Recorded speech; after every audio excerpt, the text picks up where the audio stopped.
Bienvenidos una vez más a Mucho Más que Coches. Hoy en Seguridad Vial veremos cómo usar la potencia del vehículo mecánico. En la sección de entrevistas veremos una entrevista realizada a Paco Costas, el periodista de La Segunda Oportunidad. Y en Actualidad del Motor les traemos nuevos reportajes. Además, en la sección sobre educación vial les presentamos en qué consiste la educación vial. El qué es la educación vial. Vamos adelante con Mucho Más que Coches.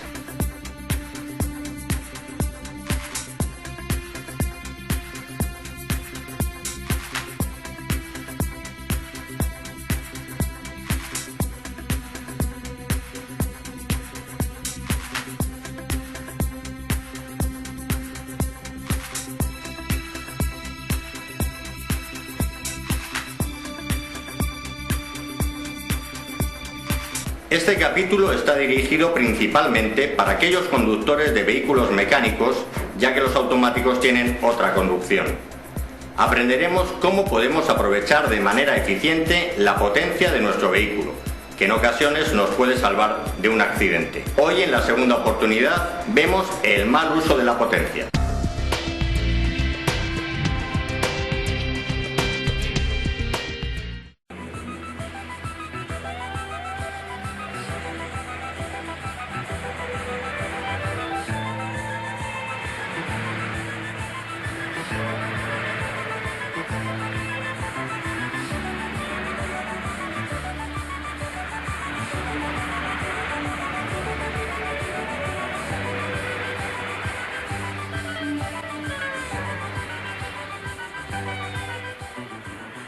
La época que nos ha tocado vivir, sobre todo en las grandes ciudades, ha creado eso que se ha dado en llamar la sociedad de la prisa. Quizás un planteamiento más racional de nuestro tiempo y una programación más seria de nuestras actividades nos dieran como resultado un mayor ahorro de energías. Y con ello, y en definitiva, tendríamos más sosiego, más tranquilidad, pero sobre todo una vida mucho mejor.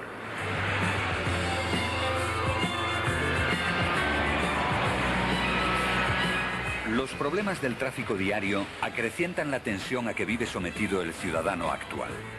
Muchas de esas horas que podría ocupar en hacer más sosegada y tranquila su actividad cotidiana o que incrementarían las muy mermadas dedicadas al totalmente necesario ocio, se las pasa al volante del automóvil yendo y viniendo por la gran urbe. Los embotellamientos y el lento discurrir del tráfico en la ciudad son quizás uno de los ejemplos más claros.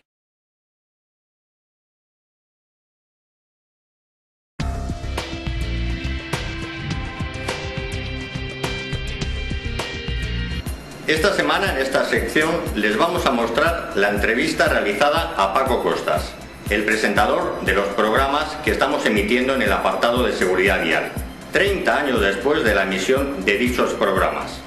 Un programa denominado Ponle Freno, en el que podemos ver que la seguridad vial sigue siendo una preocupación en todo el mundo.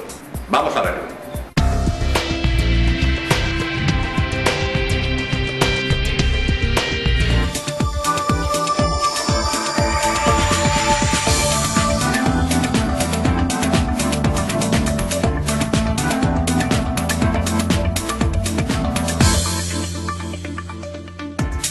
Y sin más prolegómenos, vamos directamente con Paco Costas, que necesitas poca presentación, actualmente director de la Escuela de Conducción y Seguridad Vial de CEA. Del Comisariado Europeo del Automóvil, sí. Del Comisariado Europeo del Automóvil, pero en cualquier caso un observador privilegiado de los últimos 30 años de seguridad vial. Bueno, yo me remontaría incluso un poco más en el tiempo, porque se parte siempre de algo, ¿no? Y hace 40 o 50 años conducir en España, como te decía hace un rato, fuera del micrófono, era una auténtica heroicidad, porque los coches, cuando acabó la Guerra Civil Española, estuvimos utilizando, como España quedó aislada del resto del mundo, estuvimos utilizando coches que venían anteriores a la guerra, que como sabes empezó en el 36. Luego, cuando acabó la Guerra Mundial, en el 45, empezaron a llegar ya lo que quedaba de las batallas de la Guerra Mundial, por ejemplo, la batalla del Alamein y la de Tobruk, y empezaron a llegar aquí camiones americanos que les llamábamos 100 pies, porque tenían 3 ejes y con eso ya empezamos a... Pero efectivamente en los 30 últimos años, como tú decías muy bien, el avance ha sido espectacular, sobre todo debido a la electrónica. La electrónica ha dado un impulso a todo, en realidad el automóvil... A los radares también. Sí, eso, sí, no me lo recuerdes, que me pongo malo. Que la electrónica, realmente el automóvil ha ido siguiendo los pasos de la aviación. Si te fijas un poco, el ABS... ya lo tenían los aviones hace casi 40 años, que era el antiesquí de ese famoso, ¿no? Si no se saldrían de la pista cuando está mojada. Y todo eso lo ha ido adaptando el automóvil hasta un extremo que ahora mismo un automóvil moderno perdona tanto al conductor, y digo perdona los errores de conducción, que es increíble. Pero lo que más, en mi opinión, como automovilista, lo que más ha cambiado son los neumáticos. Porque no olvides que sobre eso gravita todo, es decir, si los neumáticos reventaran como reventaban... contacto con el suelo. Exactamente, son los que realmente, si no hubiera neumáticos, no había adherencia, no se podría circular, pero los neumáticos han dado un empujón muy grande y han permitido tolerar velocidades, temperaturas y esfuerzos que jamás se había podido imaginar uno como especialista, como conductor, que íbamos a llegar a ese nivel. Los coches han avanzado mucho, ¿y los conductores en 30 años hemos avanzado o no? Bueno, por supuesto, no se conduce igual que se conducía hace 30 años, pero en cualquier caso es que había muchísimo menos tráfico, menos complicaciones, menos sanciones, en fin, se disfrutaba de otro tipo de libertad, si es que le podemos llamar libertad a eso. Bueno, tú has conocido las carreteras españolas sin límites de velocidad, con límites libres, ¿no? Ni te cuento, ni te cuento. Había una época en que se te ponía delante un camión, me estoy remontando 40 o 50 años, en un trayecto en La Mancha, que yo he visto la reforma, la reconstrucción de esa carretera, la he vivido 2 veces. Y se te ponía delante un camión, ibas detrás, le querías adelantar y te podías hacer viejo. Y además que no se te ocurriera decirle nada, porque no sabías lo que te podía pasar. En fin, era como he dicho al principio a tu pregunta, era heroico conducir. Pero ahora hay un problema. Efectivamente, Javier, te has tocado algo que está ahí, que es importante, que es los avances del automóvil. Pero desgraciadamente hay un porcentaje muy alto de conductores españoles que no saben sacarle partido a esas cosas. Te sorprendería, por ejemplo, en un curso de conducción, pues en el momento que veo que se sienta un alumno, le pregunto y me dice, no, yo llevo 40 años conduciendo, y mentalmente me quedo pensando, hijo, llevas 40 años conduciendo mal, es decir, porque ya sentarte te sientas mal. Por educación le digo, bueno, pues mira, las manos aquí, los pies allí, y luego vamos a usar el ABS, vamos a conocer el control de estabilidad, que es una maravilla, que perdona mucho, pero déjame que te diga que lo del control de estabilidad y el ABS, habiendo mejorado mucho, hay una cosa que no ha mejorado, que son las leyes del universo. Es decir, si tú a 70 con el control de estabilidad puedes pasar por una curva y te va a perdonar el error, a 72 te la vas a dar. Y lo mismo ocurre con el ABS no es infalible. Cuando dicen, no, mi coche frena más porque tiene ABS, no, tu coche frena bien, pero frena mejor que frenaba antes. ¿Para qué vamos a hablar de eso? Yo creo que falta un poco de información en el campo técnico a los conductores, en el sentido de poder sacarle provecho a esas ventajas que evidentemente han hecho la conducción más cómoda y sobre todo mucho más segura. Nos están llegando preguntas de los internautas a través de la página ponlefreno.com. Nos podéis enviar todas las preguntas para los especialistas que vamos a tener. Nos pregunta Paco Luisa desde Cuenca si sabemos conducir o simplemente nos preparamos para presentarnos a un examen y obtener una licencia. Bueno, nos enseñan a mover el coche de un punto a otro, que ya es bastante, ¿no? Realmente, con relación a otros países, la diferencia no es tan grande. Lo que pasa es que debía estar previsto, y cada día me doy cuenta más, de que al cabo de cierto tiempo, mira, el conductor, el joven sobre todo, que comienza a conducir, que empieza a hacer sus primeros kilómetros, yo lo sé en mi propia carne y en mi propia familia, es prudente, tiene mucho cuidado durante los 2 primeros años. Es a partir de los 2 años cuando ya se considera Fernando Alonso y empieza a cometer estupideces. en ese punto, e incluso los que somos ya más mayores y llevamos muchos años conduciendo, deberíamos sufrir un reciclaje, una revisión. Lo mismo que el automóvil hace la ITV, nosotros debíamos sufrir una ITV, porque estamos en un mundo cambiante. Acabamos de decir que la técnica ha revolucionado el automóvil. Tenemos que estar acordes con esa técnica, si no, resulta que, en fin, nos dan un violín que funciona solo, pero no sabemos hacerlo sonar, ¿no? María desde Madrid nos pregunta si consideras que el sistema del carné por puntos ha servido para concienciar más a los conductores españoles. Bueno, el carné por puntos tiene sus pros y sus contras, como todo en esta vida, pero ha servido para una cosa, para que se empiece a hablar de seguridad vial. Este programa es un ejemplo, Ponle Freno es un ejemplo. La seguridad vial era algo de chiflaos como yo, que empecé en blanco y negro diciendo que había que poner en televisión, que había que ponerse el cinturón, y Chicho Ibáñez Serrador me decía, Paco, qué coñazo eres con el cinturón, ¿no? Y resulta que luego el cinturón es una medida de seguridad que salva el 50% o más de las vidas ante la eventualidad de un accidente. Efectivamente, yo creo que esta campaña intensiva en que eres un profesional, hacen falta como mínimo 29 metros. Si tú pasas a 50 kilómetros por hora por la puerta de una escuela y te sale un chiquillo a 10 metros, lo matas. Así de sencillo y así de dramático. Ahí es donde hay que vigilar, ahí es donde hay que estar. Hay que estar también a que los niños vayan como deben ir en los coches. El coche no es un campo de juego. El autobús tampoco, es decir, concienciar de la seguridad desde pequeños y el tema de los radares, que me he desviado de la pregunta, donde realmente hacen falta, No se puede poner en una carretera en la que normalmente vas a 120, porque es una autopista, de repente no sé por qué ecuación aparece un radar a 80 kilómetros por hora. Conduces erráticamente, porque vas pendiente, metes el freno a 80 kilómetros por hora y cuando te das cuenta, madre que me han cogido. Eso no puede ser. Nos pregunta Carmen de Granada sobre los cinturones. Nos dice si no debería ser obligatorio que todos los autobuses, también los de transporte público, tuvieran cinturón de seguridad. Sabes que en Ponle Freno estamos haciendo una campaña para que todos los padres exijan a sus colegios que el año que viene todos los niños vayan con cinturón. Afortunadamente, este es un problema ya que venimos arrastrando hace muchos años.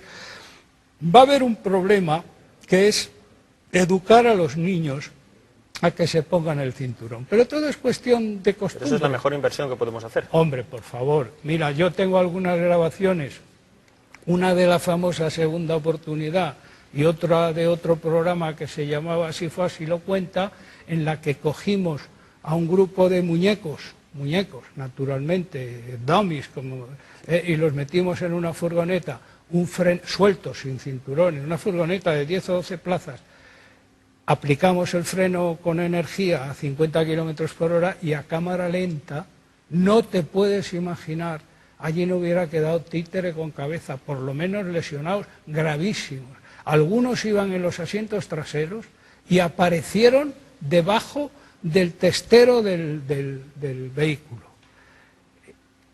Cuando tú vas viajando a 80-90 kilómetros por hora, 120, y hay una deceleración instantánea, o a 50 kilómetros por hora, Javier, ¿qué te voy a decir a ti?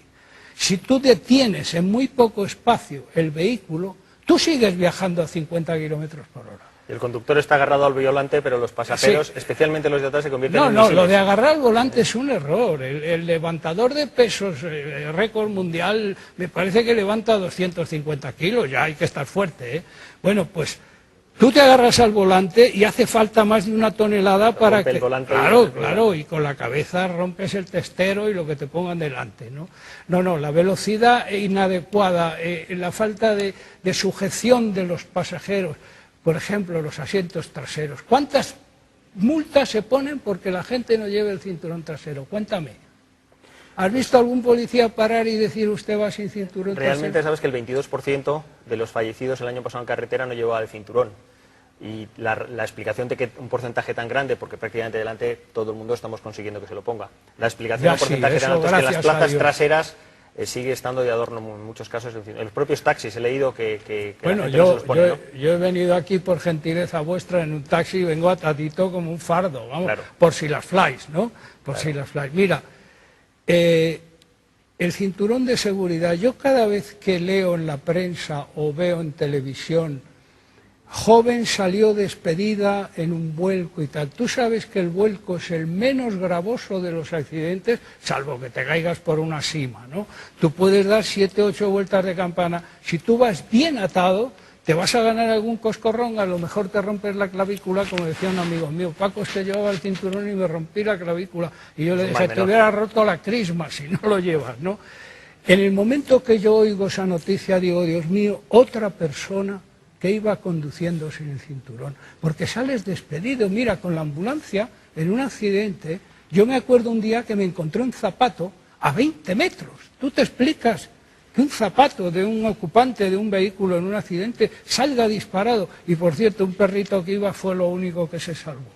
A propósito de aquel accidente que no se me olvida, claro. Nos pregunta Lucía de Pontevedra y dice, entre todos los avances en seguridad vial promovidos en los últimos años, ¿cuál es el que destacarías? ¿Cuál te parece más importante? Yo siempre digo que los dos avances más importantes, y el automóvil, como sabes, nació a finales del 19, pero vamos, el siglo XX está muy reciente.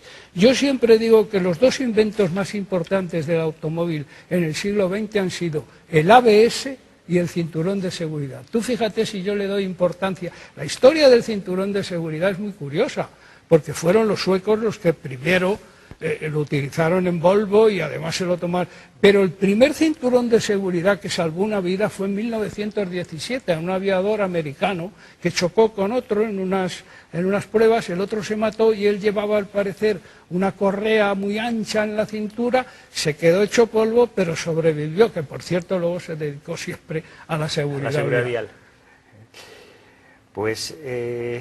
No sé si me extiendo demasiado, pero hombre, es que es un tema que me apasiona. Es un lujo, nos pasará el tiempo, corre rápidamente. Nos pregunta Fuensanta de Murcia, nos dice, este año se cumplen 20 desde que me saqué el carnet.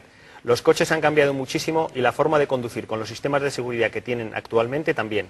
¿Cree que sería conveniente que pasáramos cursos de reciclaje? Cada 10 años, imprescindible, aunque solo fueran un par de horas.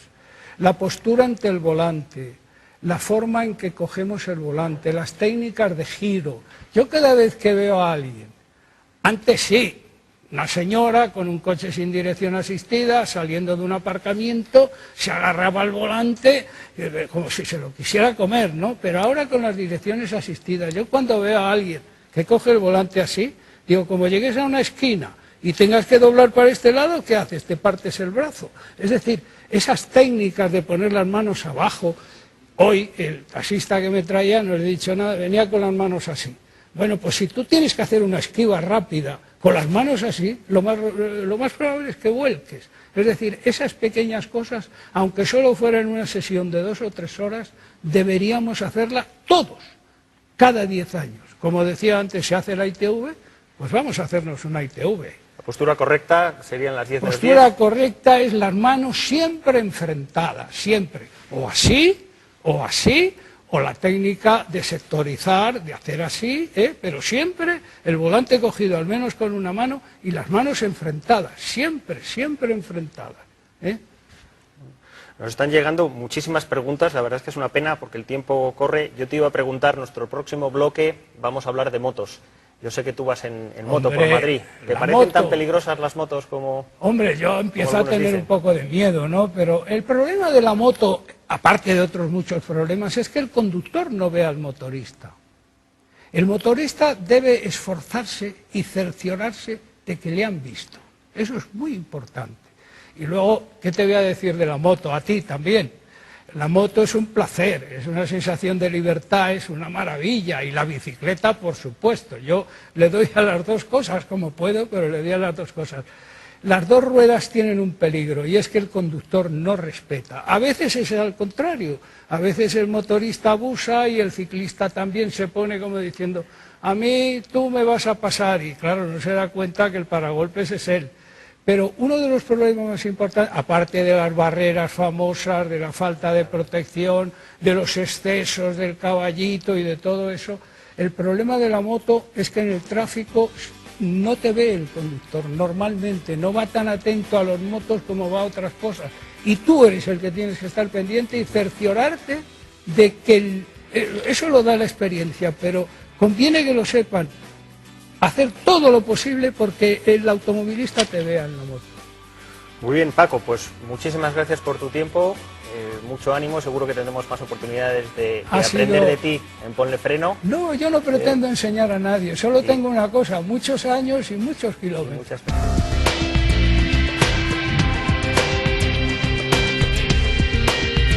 Hoy tenemos 3 nuevos reportajes. En coches, el Nissan GT-R. En todoterreno, el Toyota Land Cruiser. Y en cuanto a motos, veremos un simpático spot de la Honda Deville. ¡Disfruten!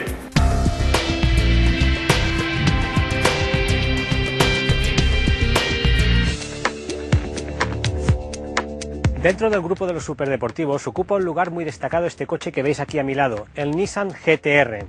Este es uno de los coches que mejor acelera del mundo, hace el 0 a 100 en menos de 3 segundos y tiene la merecida fama de ser uno de los que ofrece la mejor relación prestaciones-precio. Y es que ¿cuántos coches son capaces de darte 550 caballos y esta capacidad de aceleración por poco más de 100.000 euros? Ninguno.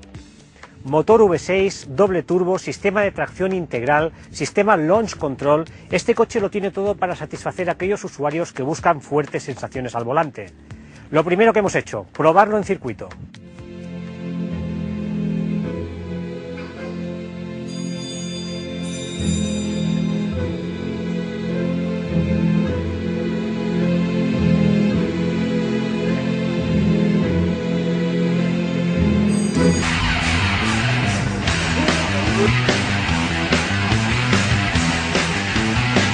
Un trazado como el de Parc Motor en Castellolí, Barcelona, es perfecto para probar las prestaciones de un superdeportivo como el Nissan GT-R. Las buenas sensaciones que este coche nos da en carretera son aún mejores en circuito. Tenemos 550 caballos bajo el acelerador y un chasis y carrocería diseñados para conseguir el mejor paso por curva.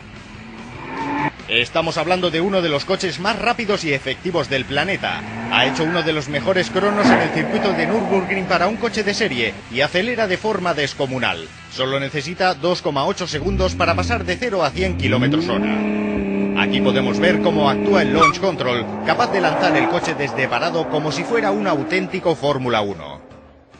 Nada es superfluo en este coche. El alerón tiene la función de estabilizar el vehículo a alta velocidad. El difusor trasero de carbono contribuye al agarre del coche al asfalto, de la misma manera que sus llantas de 20 pulgadas con neumáticos antipinchazo de bajo perfil garantizan una buena transmisión de la potencia al suelo. Su estética es muy japonesa, quizá no tan llamativa como la de otros superdeportivos, aunque también hace girar cabezas. El motor es un V6 de gasolina y 3,8 litros de cilindrada con doble turbo. Sus 550 caballos de potencia se entregan de forma contundente pero con elasticidad y progresividad.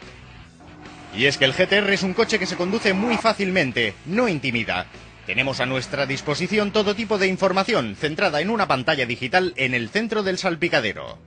Podemos configurar el setting del coche en modo deportivo o R mediante unos pulsadores y disfrutar de una suspensión más rígida, un cambio de marchas más rápido y un control de estabilidad parcialmente desconectado que permite un ligero deslizamiento del eje trasero. Es un coche que hace que te sientas mejor piloto de lo que eres, gracias a su efectividad y a la sensación de seguridad que aporta. El Nissan GT-R también es uno de los pocos superdeportivos con un cierto sentido práctico y funcional.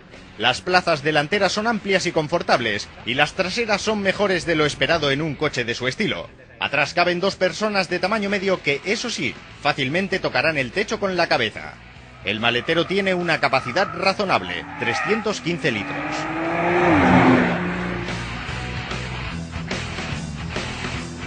En carretera o ciudad es confortable y puede llegar a conducirse con la facilidad de cualquier berlina. Solo los ruidos de transmisión a baja velocidad y el consumo elevado nos recuerdan que estamos ante un superdeportivo puro y duro. No obstante, la versión 2012 del Nissan GT-R que os presentamos ha mejorado el consumo de combustible, que se sitúa por debajo de los 12 litros a los 100 kilómetros de media, una cifra bastante razonable. Nissan pide 102.090 euros por el Nissan GT-R Black Edition, la versión más equipada. Es un precio muy por debajo del que se pide por un Ferrari, un Lamborghini o un Porsche de similares prestaciones. Aunque quizá no tiene el pedigrí de estos últimos, sí que os podemos asegurar que se ha ganado la fama a pulso.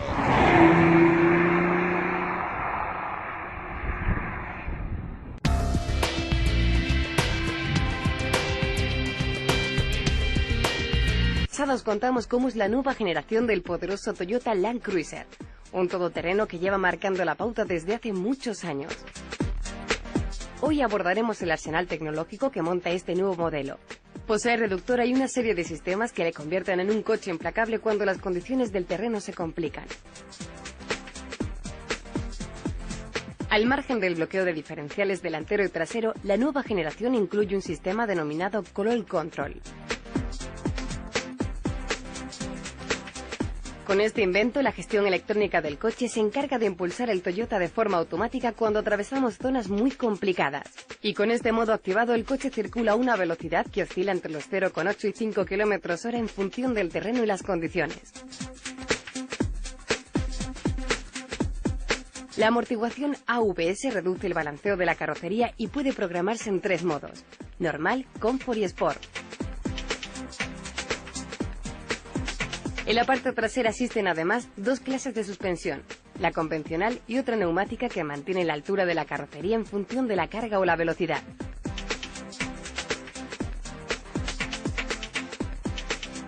Cuando circulamos por zonas complicadas, la gestión electrónica del coche permite seleccionar 4 modos de funcionamiento.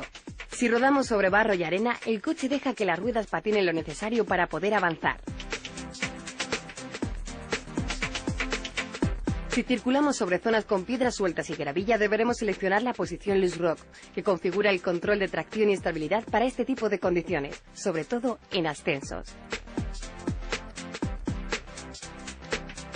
El Land Cruiser de 2010 es un arma casi indestructible, capaz de rodar como un turismo sobre el asfalto y como un auténtico todoterreno en superficies rotas y de difícil acceso.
Ya hemos visto todas las señales de tránsito, pero ¿sabemos qué significa la educación vial?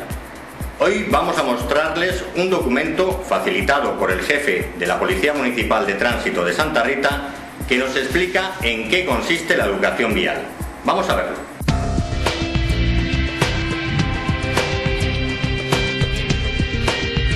¿Qué es la educación vial? La educación vial se define como el conjunto de conocimientos, reglas y normas de conducta que toda persona debe poseer y tiene por objeto la preparación de los ciudadanos en general para que estos sepan conducirse de manera segura y adecuada en la vía pública y usar de manera correcta los medios de transporte. La educación vial es mucho más que enseñar normas y señales de tránsito. Implica un proceso biopsicosocial y ambiental, porque compromete a la persona toda en sus aspectos psicofísicos y su relación con las demás personas y su medio. La educación vial promueve el desarrollo de la persona humana en sus dimensiones individual, social y ética. Incidencia de la educación vial sobre otras áreas. Educación para la salud, pues incluye aprendizaje para el ciudadano, la preservación de su integridad física, su vida propia y la de los demás en la vía pública. Educación para la convivencia social, porque incluye convivir y compartir con seguridad un espacio que es de todos. Educación ambiental. Más allá de las nociones básicas de contaminación, polución sonora, del aire, visual y otros, se considera un sentido mucho más amplio de la educación vial para el desarrollo comunitario a fin de lograr un espacio de convivencia más armónico, pacífico, sano y seguro. Criterios metodológicos. Al hacer educación vial, perseguimos una finalidad bien definida: formar ciudadanos capaces de conocer, comprender y adoptar formas correctas de utilizar espacios públicos, con lo cual estarán preparados para entrar en escena como ciudadanos protagonistas de su medio y en pleno uso de sus derechos sin descuidar sus obligaciones. El mejor momento para comenzar este proceso es la niñez, considerando que a esa edad la mente es un receptáculo abierto a recibir conocimientos e instrucción. Para los adolescentes y los jóvenes se utilizan técnicas de sensibilización y concienciación, considerando que estos ya tienen ciertas bases de conocimiento, pero suelen manifestar poco interés hacia el tema. Con los adultos la educación vial toma otro carácter, teniendo en cuenta que se trata de personas con ciertas experiencias, como es el caso de los conductores, y eso hace que en ocasiones adopten costumbres erróneas, conocidas como vicios. Lo que se pretende es justamente erradicar esos malos hábitos. Expectativa de resultados. Una vez que la persona se encuentre capacitada, será capaz de desenvolverse de manera correcta en su medio, convertirse en agente multiplicador de la educación vial en su entorno familiar y social, lográndose así la expansión de la cultura vial. Factores negativos. Existen ciertos factores que juegan en contra de este esfuerzo, considerando que influyen de manera negativa en los resultados que se pueden observar en el día a día. Entre ellos se pueden citar: carencia del sistema educativo. La educación vial es la gran deuda del sistema educativo de nuestro país. Lo ideal sería que el estudiante, al graduarse de bachiller, obtenga también su licencia de conducir. Facilidad de obtención de licencias. Existen algunos municipios que expiden licencias de conducir sin exigir al solicitante la aprobación de los exámenes teóricos, prácticos, psicotécnicos y médicos. Conocimientos básicos de la educación vial. Una realidad preocupante es la falta de conocimiento o interés en las normas básicas de utilización de la vía pública, como peatón o como conductor de vehículos. Por consiguiente, se considera oportuno dejar algunas reflexiones respecto al tema, a fin de incentivar el conocimiento y la puesta en práctica de los reglamentos viales. Conceptos iniciales. Peatón. Persona que circula a pie por una vía pública. También es peatón aquel que utiliza silla de ruedas o pequeños vehículos infantiles. Conductor. Persona que se encuentra al mando de un vehículo en la vía pública. Vía pública. Lugar debidamente acondicionada y señalada para el paso o circulación de vehículos, peatones o animales. Acera o vereda. Franja comprendida entre la calzada y la línea de construcción de los inmuebles, reservada al tránsito de los peatones. Calzada. Parte de la vía pública destinada al uso vehicular que puede ser asfaltada, cementada, adoquinada, empedrada, enripiada o de tierra. Formas de uso de la vía pública. Cruzando una vía. Todo peatón que cruce una calle debe hacerlo en las esquinas, de acera a acera, en línea recta, con paso rápido pero sin correr. Uso del cinturón. El conductor y los pasajeros delanteros deben llevar siempre puesto el cinturón de seguridad, a modo de proteger su integridad física, en caso de accidentes o movimientos bruscos del vehículo. El uso del cinturón reduce entre un 45 y 50% el riesgo de sufrir lesiones graves y de perder la vida en un accidente. Una persona que viaja dentro de un vehículo se desplaza a la misma velocidad del vehículo. Si no se utiliza el cinturón de seguridad, al colisionar el vehículo, el cuerpo de la persona sigue viajando a la misma velocidad e impacta contra el interior del vehículo. Límites de velocidad.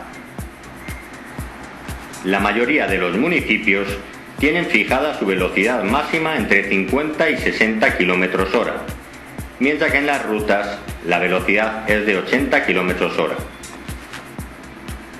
Estos límites son establecidos en base a estudios técnicos realizados por profesionales.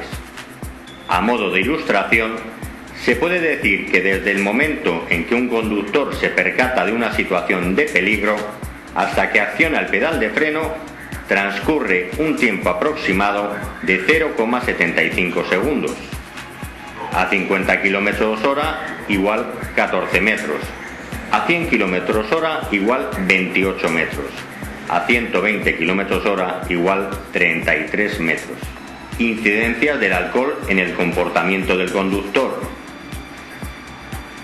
Aquí observamos un cuadro con los efectos sobre un bebedor moderado de tolerancia normal.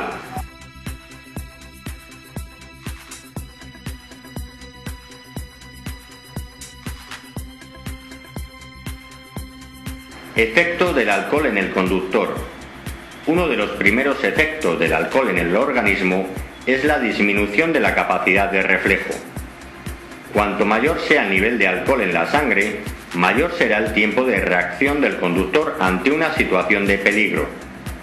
Esto se traduce a distancias en metros, cuando el vehículo circula a una determinada velocidad. Señales de tránsito. Definición. Es toda marca, signo o leyenda utilizada para regular el tránsito y brindar información al respecto a conductores y peatones, así como toda indicación realizada por el agente de circulación. Durante la Convención de las Naciones Unidas realizada en Suiza en el año 1965, fueron establecidos los signos universales para contar con una sola forma de señalización del tránsito. Clasificación por orden de prioridad. 1. Señales impartidas por el agente de tránsito. 2. Señales luminosas. 3. Señales verticales y horizontales. 4.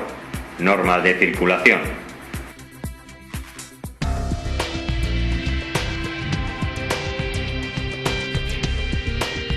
Nos vemos la próxima semana en Mucho Más que Coches. Gracias por estar al otro lado de la pantalla. Nuestra cita aquí.